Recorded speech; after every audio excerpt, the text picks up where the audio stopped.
Hello friends, welcome to my YouTube channel. So friend, आज हम इस वीडियो में डिस्कस करने वाले हैं टॉपिक जिसका नाम है थर्ड सजेशन। सो आज हम इस वीडियो में इसकी समरी के बारे में डिस्कस करेंगे। सो स्टार्ट करते हैं।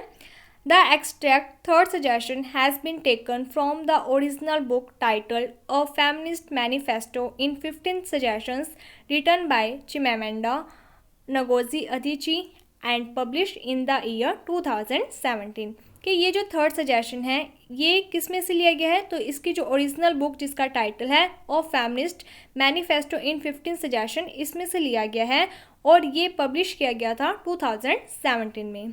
This extract deal with only the third suggestion that Adichie made to her friend Isabel when she asked how to raise her daughter Chizalam as a feminist। तो इसमें क्या होता है, अदिची की एक फ्रेंड होती है जिसका नाम होता है आइजेबेल।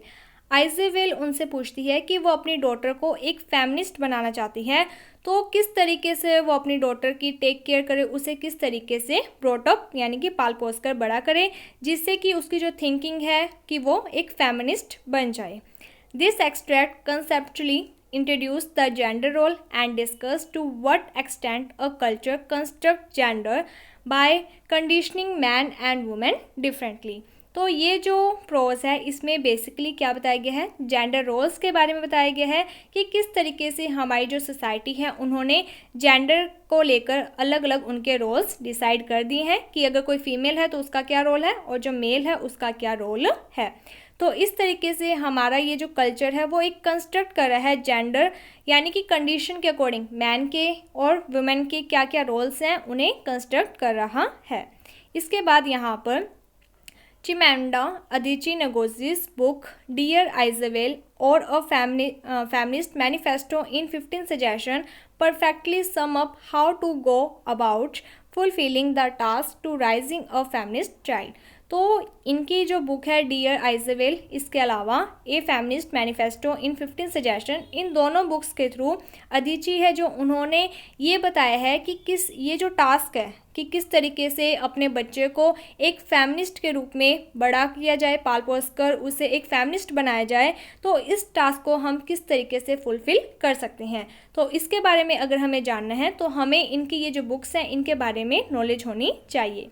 और gender role also known as a sex role, gender जो रोल है इसको हम और किस नाम से जान सकते हैं, तो सेक्स रोल के नाम से हम जान सकते हैं। Gender role is a social role comprising a range of behavior and attitude that are generally considered acceptable, appropriate or desirable for a person based on that person's sex। तो इसमें क्या बताया गया है कि ये जो जेंडर रोल है ये एक प्रकार का सोशल रोल है कि हमारी जो सोसाइटी होती है उसमें क्या होता है कि मैन और जो वीमेन होते हैं यानी कि मेल और फीमेल, इन दोनों के जो रोल्स होते हैं, इनका जो एटीट्यूड है, इनका जो बिहेवियर है, इसको पहले से ही वो एक प्रिपेयर कर देते हैं कि इस तरीके से अगर बिहेवियर किया जाता है सोसाइटी में मेल और फीमेल के द्वारा तो वह एक्सेप्टेबल होगा, अप्रोप्रिएटेबल होगा। ठीक है, तो एक सेक्स के आधार पर यानी कि वो मेल है या फीमेल है, उसके आधार पर उसके बेस पर उनका जो बिहेवियर होता है उसे पहले ही वहाँ पर डिसाइड कर दिया जाता है। Gender roles are role usually center on conception of masculinity and the femininity। तो यहाँ पर जो जेंडर रोल्स हैं वो किस बात को लेकर सेंटर किए जाते हैं, तो यहाँ पर कंसेप्ट क्या चलता है कि कौन मेल है और कौन फीमेल है। Although there exceptions and variation, हालांकि कुछ एक्सेप्शंस और वेरिएशन भी होती हैं लेकिन कुछ कंसेप्शन होते हैं उसी के बेस पर उनका जो बिहेवियर होता है, उनके जो रोल्स होते हैं वो डिसाइड कर दिए जाते हैं। The specific regarding this gender expectations में very substantially among culture while other characteristics में be common throughout a range of culture. तो यहाँ पर कहा गया है कि जो यानी कि एक्सपेक्टेशंस होती हैं हमारे कल्चर के थ्रू कि किस तरीके से मेल एंड फीमेल को बिहेव करना चाहिए, इसके साथ ही कुछ कैरेक्टरिस्टिक्स भी होते हैं जो कि बहुत कॉमन है एक कल्चर की रेंज के लिए। ठीक है, यानी कि कल्चर के अकॉर्डिंग हमारे क्या है कि जो रोल्स हैं वो पहले से ही क्या रोल हैं, क्या कैरेक्टरिस्टिक्स हैं, वो पहले से ही डिसाइड कर दिए जाते हैं।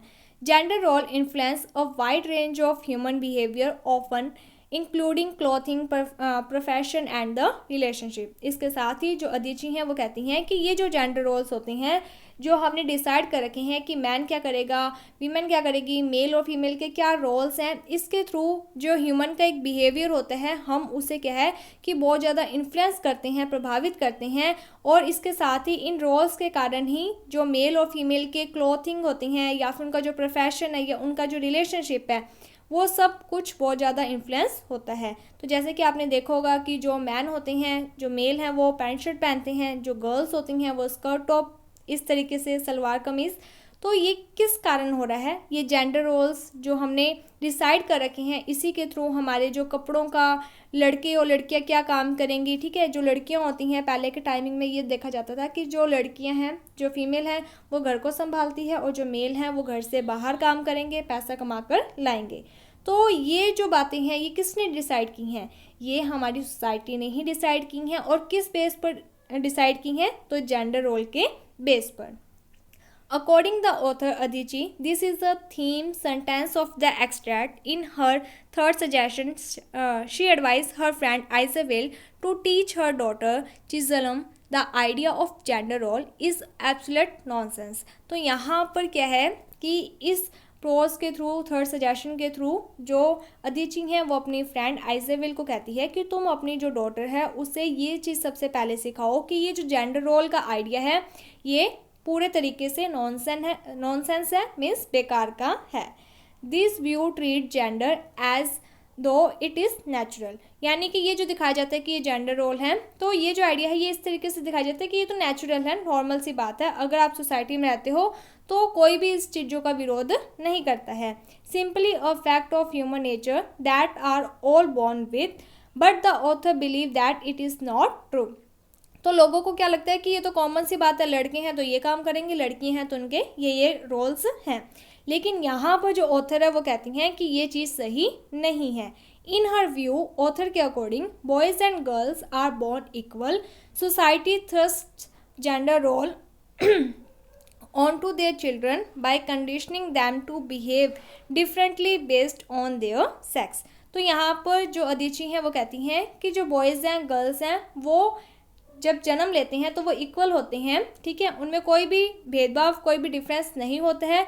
जबकि हमारी जो सोसाइटी है ये लड़के और लड़की के आधार पर उनके जो रोल्स होते हैं वो डिसाइड कर देते हैं, उनके ऊपर कंडीशनिंग कर देते हैं कि अगर कोई लड़का है तो उसे इस तरीके से बिहेव करना है, अगर लड़की है तो उसे अलग तरीके से बिहेव करना है।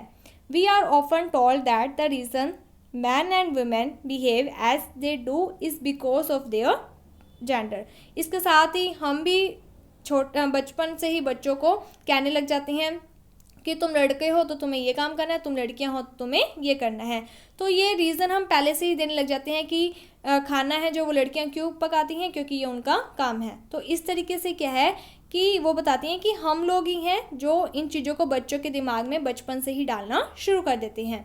Man are active, rational and industrious. तो हम बच्चों को क्या सिखाते हैं कि जो मैन होता है वो एक्टिव होता है, रैशनल होता है, इंडस्ट्रियस मेहनती होता है, लड़के रोते नहीं हैं। तो ये सारी बातें कहाँ पर है, ठीक है, रोना तो दोनों को ही आता है, बस हम ये कहते हैं लड़के रोते नहीं हैं, लड़कियां रोती हैं। तो ये क्या है, ये जेंडर रोल हमने बना रखा है, ठीक है। ऐसा कुछ भी नहीं है कि लड़के रो नहीं सकते हैं।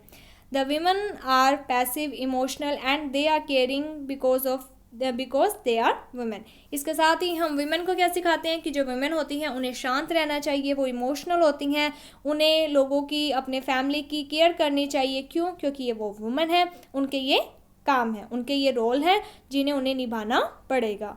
We are told that our gender detect how we will perform certain task और रिएक्ट इन सर्टेन सिचुएशन। तो हम लोग ही हैं सोसाइटी के जो कि जेंडर के बेस पर हम ही लोग उन बच्चों को सिखाते हैं कि आपको अलग अलग सिचुएशन में जो टास्क हैं उस पर किस तरीके से रिएक्ट करना है, कैसा तुम्हें परफॉर्म करना है।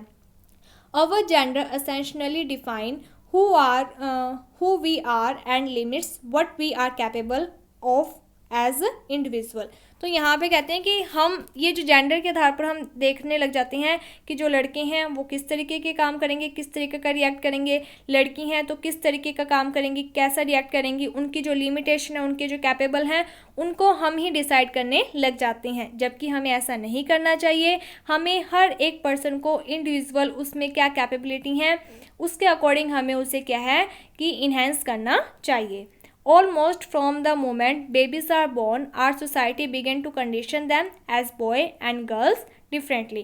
जैसे ही बच्चों का जन्म होता है तो हमारी ये जो सोसाइटी होती है ये क्या है, स्टार्टिंग से ही उनके ऊपर कंडीशन लगा देने लग जाती हैं कि लड़के हैं तो उन्हें किस तरीके का बिहेव करना है और लड़की है तो उन्हें कैसा बिहेव करना है। We dress them, talk to them, handle them differently and choose different toys for them to play with। हम लोग ही होते हैं जो उन्हें कपड़े पहनाते हैं। छोटे बच्चों को हम निक्कर शर्ट पहना देते हैं और जो लड़कियां होती हैं उन्हें हम फ्रॉक पहनाएंगे और लड़के को निक्कर्स। तो हम लोग ही हैं जिन्होंने ये कपड़े डिसाइड कर रखे हैं। टॉक टू देम, हम लोग ही होते हैं जो लड़के और लड़कियों को अलग तरीके से बुलाते हैं। लड़कियां होती हैं तो उन्हें हम कहते हैं कि तुम्हें ज़्यादा नहीं बोलना है, जबकि लड़कों को हम ज़्यादा बोलने से टोकते नहीं हैं, रोकते नहीं हैं। हैंडल दैम, हम ही लोग होते हैं जो बच्चों को हैंडल करते हैं। कहाँ पर हम लड़कियों पर पूरी लगाम कस कर रखते हैं जबकि लड़कों को हम ज़्यादा छूट दे देते हैं। एंड इसके साथ ही choose different toys for them to play with, इसके साथ ही हम लोग ही होते हैं, पेरेंट्स ही होते हैं जो बच्चों के लिए जो टॉयज़ होते हैं वो डिसाइड करते हैं कि जो लड़कियां हैं वो डॉल्स के साथ खेला करेंगी और जो लड़के हैं वो रेसिंग कार वगैरह, रिमोट कंट्रोल कार, इन सब चीज़ों से खेलेंगे। So the author Adichie advised parents to treat their children as individual first। तो यहाँ पर जो अदिची हैं वो एडवाइस देती हैं पेरेंट्स को कि सबसे पहले आपको अपने बच्चों को एक इंडिविजुअल के रूप में ट्रीट करना है। ठीक है, कि उसमें क्या कैपेबिलिटीज़ हैं, क्या एबिलिटीज़ हैं, उनके क्या शौक़ है, उसके बेस पर आपको उन्हें ट्रीट करना है, ना कि लड़का और लड़की के बेस पर। And then the boy and girl second, उसके बाद आपको ये देखना है कि लड़के और लड़के का क्या रोल है। सबसे पहले उसको उसकी क्षमताओं के अकॉर्डिंग बच्चे को डेवलप करना है। And teach them to be active and independent, इसके साथ ही चाहे लड़का है या फिर लड़की है, हमें उन्हें इस बात को लेकर टीच करना है, उन्हें ये चीज़ सिखानी है कि आपको एक्टिव रहना है और इंडिपेंडेंट यानी कि आत्मनिर्भर रहना है। किसी के ऊपर डिपेंड नहीं रहना है, चाहे वो लड़का है या फिर लड़की है। And that they must be given room to try things and indulge their curiosity, इसके साथ ही हमें उन्हें स्पेस देना चाहिए, इसके साथ ही उन्हें उनके अकॉर्डिंग जो वो चाहते हैं, ठीक है, उसके अकॉर्डिंग उन्हें करने की एक आज़ादी देनी चाहिए, फ्रीडम देनी चाहिए। और इंडल्ज देयर क्यूरियोसिटी, इसके साथ ही हमें भी शामिल होना चाहिए उनकी उन सब जो क्यूरियोसिटी है, उनके जो शौक़ हैं, उन सब चीज़ों में हमें उन्हें बढ़ावा देना चाहिए। The author conclude the extract with the hope that her literary work will be a wake-up call for society।